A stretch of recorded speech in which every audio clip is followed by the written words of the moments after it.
Dès la semaine prochaine, nous réunirons à Paris les chefs d'état-major des pays qui souhaitent prendre leurs responsabilités à cet égard.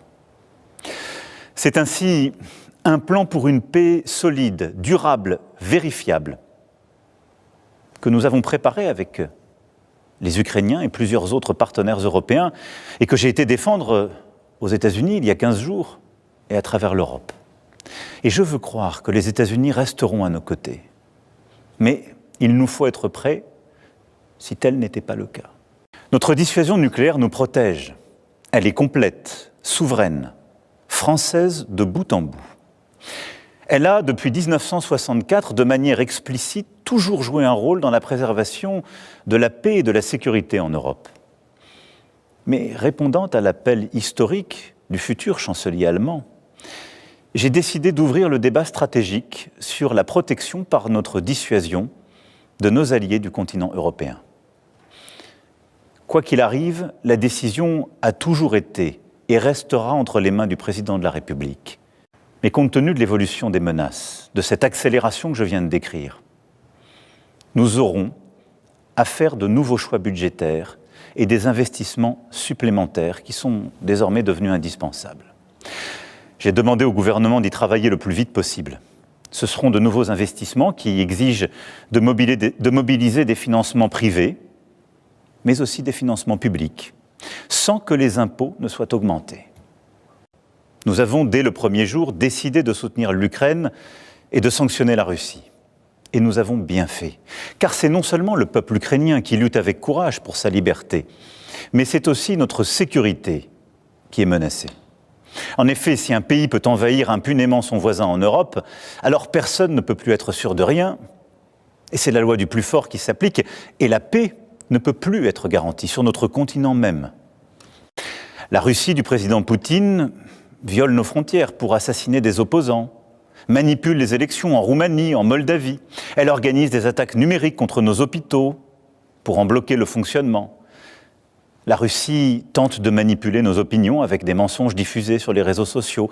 Et au fond, elle teste nos limites. Elle le fait dans les airs, en mer, dans l'espace et derrière nos écrans. Cette agressivité ne semble pas connaître de frontières. Mes chers compatriotes, face à ces défis et ces changements irréversibles, il ne faut céder à aucun excès. Ni l'excès des va-t-en-guerre, ni l'excès des défaitistes.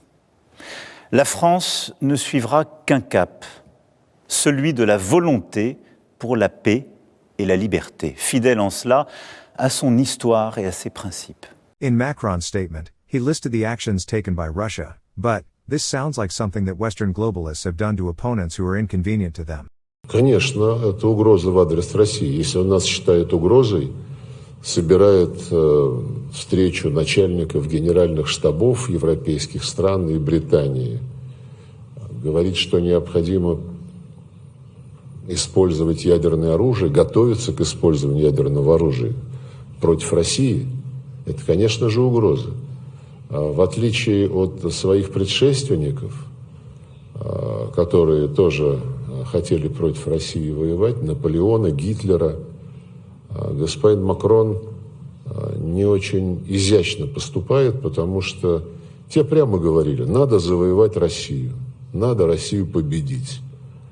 Он, видимо, хочет того же самого, но почему-то говорит, что воевать с Россией надо, чтобы она не победила Францию, что Россия создает угрозы Франции и Европе. Господин Макрон периодически заявляет так горделиво, что он позвонит Путину обязательно, поговорит с ним. У него такие возможности есть. Никто, как говорится, не запрещает. Наоборот, президент постоянно подчеркивает свою открытость контактам со всеми своими коллегами. И в отношении вот этих, ну, прямо скажем, неумных обвинений России в подготовке войны против Европы и Франции Путин неоднократно высказывался, называя такие мысли бредовыми, чушью. Но, наверное, для любого маломальски вменяемого человека совершенно понятно, что России это не нужно. России нужно устранить первопричины той ситуации, которую Запад создал на Украине для подавления влияния, для ведения войны против Российской Федерации. Это прежде всего расширение НАТО, и президент Трамп, его команда прекрасно понимают, что именно это было главной первопричиной. Об этом публично говорят, в то время, когда европейцы, почему-то решившие, что Соединенные Штаты предали их интересы, заявляют, вернее, замалчивают все первопричины, замалчивают тему НАТО, наоборот, пытаются сколачивать внутри НАТО уже там совсем боевые силы для развертывания на территории Украины. On May 18, 2025, Romania's presidential election was held again, with conservative candidate George Simeon, who had won the first round of voting, losing to a pro-EU candidate. Telegram CEO Pavel Durov announces they received a request from the French government to silence conservative voices in Romania. Romanian opposition leader, banned. Brazilian opposition leader, banned. French opposition leader, banned. Ukraine, suspended all elections. Moldova, banned the opposition party. Germany, trying to ban the AfD. And America, tried to ban Trump. All in the name of saving democracy.